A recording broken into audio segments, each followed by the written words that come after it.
Sebelumnya teman-teman kita sudah bahas bagaimana pada permainan rapid antara Gukes Domaraju menghadapi Magnus Carlsen, dan pada saat ini kita akan menyaksikan bagaimana mereka bertemu pada sesi Blitz.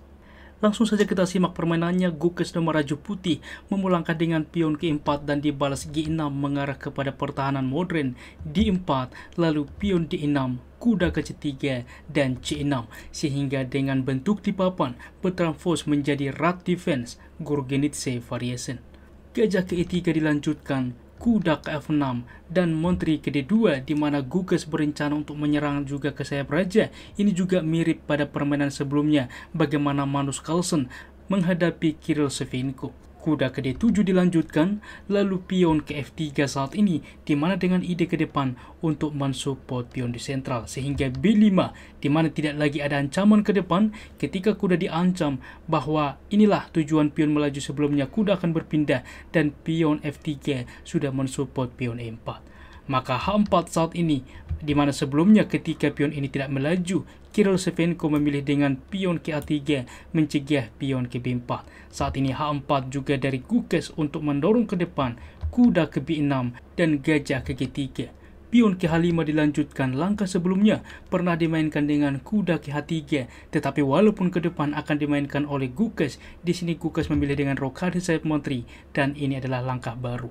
Magnus Carlsen merespon dengan gajah ke G7. Di sini kuda baru ke H3. Kita lihat teman-teman, di mana ke depan dapat bermanuver juga ke petak yang lebih aktif. Kita bisa bayangkan diaktifkan juga pion ke depan, membuka tekanan terhadap pion ini. Maka gajah saat ini juga langsung menerima kuda. Pion dibuat menerima, di mana walaupun pion bertumpuk tetapi membuka file key. Di sini pion ke-6 dilanjutkan oleh Magnus dan F4 berlanjut menguasai sentral, D5 dan E5, di mana mengancam kuda membuka diagonal gajah. Di sini kuda ke D7 dan benteng ke G1 berlanjut mengancam pion ke depan, gajah ke F8, di mana juga kemungkinan ke depan untuk bermanuver mengepin juga kuda. Disilah teman-teman, sebuah langkah mengejutkan yang dimainkan oleh Gukes Domaraju. Coba Anda post video ini, apa yang dimainkan putih di posisi seperti ini. Bagaimana teman-teman? Selamat bagi Anda bisa menemukan langkah itulah dengan benteng memukul pion G6, dan ini adalah langkah brilian mengorbankan benteng. Magnus Carlsen mengetahui jebakan ini sehingga kuda ke C4 yang mainkan kembali mengancam menteri. Sebelumnya seperti ini teman-teman, apabila diterima juga benteng ini, maka gajah menerima tempo skak, raja berpindah F5 saat ini, di mana ke depan pion melaju, ancaman juga skak. Di sini juga gajah ke depan dapat melakukan skak. Apa yang bisa dimainkan sebagai contoh, diterima pion ini, maka gajah melakukan skak, kuda menutup, dimakan saja skak, maka menteri akan tumbang dan jelas sangat unggul bagi putih. Kita kembali teman-teman, Magnus Carlsen tentunya merespon dengan kuda ke C4, dan di sini spontan juga dari Gukes menteri menghindar ke G2.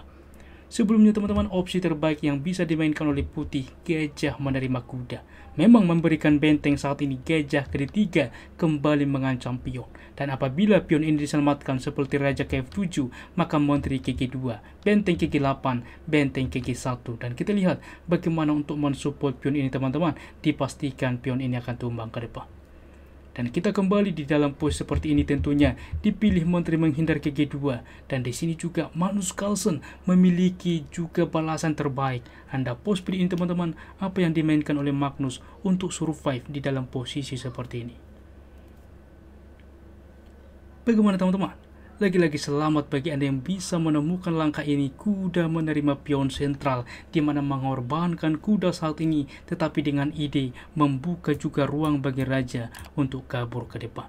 Di sini benteng langsung mundur teman-teman. Karena seperti ini, apabila dicoba di dalam posisi seperti ini sebelumnya, misalkan kuda langsung menerima juga gajah karena terlihat juga dikorbankan oleh Gukes ya, maka benteng juga akan menerima pion tempo skak. Pion menerima, gajah melakukan skak teman-teman. Raja berpindah, menteri ke G5 skak.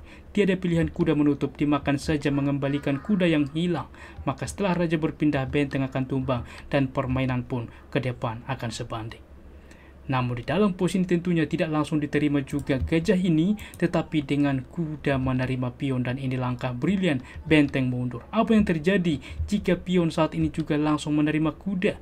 Masalahnya barulah sudah bisa teman-teman kuda menerima gajah, karena saat ini ada ke depan raja menghindar. Sebagai contoh benteng menerima pion, maka pion menerima dilakukan skak, raja dapat menghindar ke D7. Inilah poinnya teman-teman. Sehingga sangat-sangat menarik tentunya kita kembali. Benteng mundur ke G3, maka kuda menerima juga gajah skak, pertukaran kuda juga menerima gajah, benteng menerima, dan menteri memukul pion H4. Berlanjut dengan benteng ke F1, mendorong pion ke depan. Gajah ke D6 saat ini dengan ide mengancam juga pion, mengepin juga benteng, sehingga otomatis raja menghindari juga diagonal raja ke B1. Baru rokade dari Magnus saat ini teman-teman. Menteri ke C2 dilanjutkan dengan ide mengcounter attack, mendorong ke depan pion, raja ke B7 saat ini. Sebelumnya teman-teman, apabila dicoba langsung menerima pion F4, masalahnya teman-teman di sini Gukes punya kombinasi, yaitu kuda memukul pion B5, memanfaatkan bahwa pion sedang dipin, raja juga menghindar, maka benteng ke F3 dua kali mengancam gajah, menyelamatkan dirinya ancaman juga dari gajah. Gajah mundur, maka benteng menerima juga pion mengepin gajah, benteng ke C8, kuda melakukan skak, waktu yang sama mengancam benteng.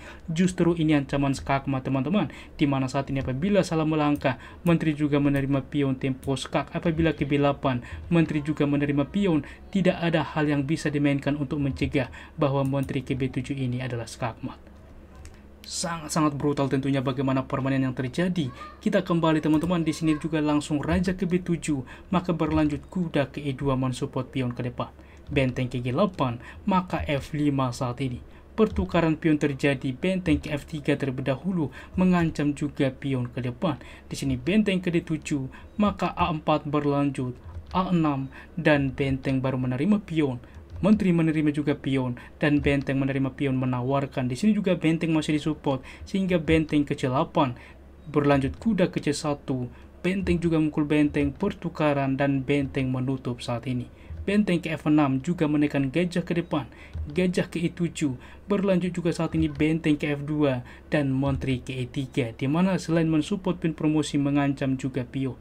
Diselamatkan pion dengan kuda ke F3, juga bermanuver ke depan memberikan tekanan, maka di sini pion juga langsung memukul pion. Benteng ke E2 mengancam menteri, menteri melakukan skak terlebih dahulu, kuda menutup, barulah menteri saat ini menerima pion sentral. Berlanjut benteng ke H2 dan H4 disupport oleh gajah. Kuda ke E2 mengancam menteri, menteri ke B4 mendorong ke depan memanfaatkan pion B2 dipin, kuda ke C3 dan A3 saat ini teman-teman. Di sini menteri ke D1, lalu gajah ke D6 mengancam benteng, benteng ke C2, H3 promosi ke depan, raja ke A2 menghindar, maka H2 saat ini satu kotak lagi promosi. Pertukaran pion terjadi, menteri menerima skak, raja ke B1, dan setelah raja ke A7 membuka file benteng. Di sini juga Gukes Domeraju menyerah. Sangat-sangat luar biasa bagaimana performa dari Magnus. Selamat kepada Magnus Carlsen yang menjuarai turnamen ini dan juga mendapatkan $40.000 yang setara dengan 600 juta rupiah. Berikut adalah tingkat akurasinya. Ulasan permainan dari komputer menunjukkan bahwa tingkat akurasi dari Gukes Domeraju 82,4% dengan satu langkah brilian, begitupun dengan Magnus 90,3% dengan satu langkah brilian. Demikian ulasan catur menarik hari ini. Jika suka, please like, berikan juga komentar yang positif, serta subscribe supaya tidak ketinggalan updatean selanjutnya. Catur Yes Indonesia Jaya, terima kasih sudah menonton. Sampai jumpa di video menarik selanjutnya. Keep sharing and keep loving. Bye-bye.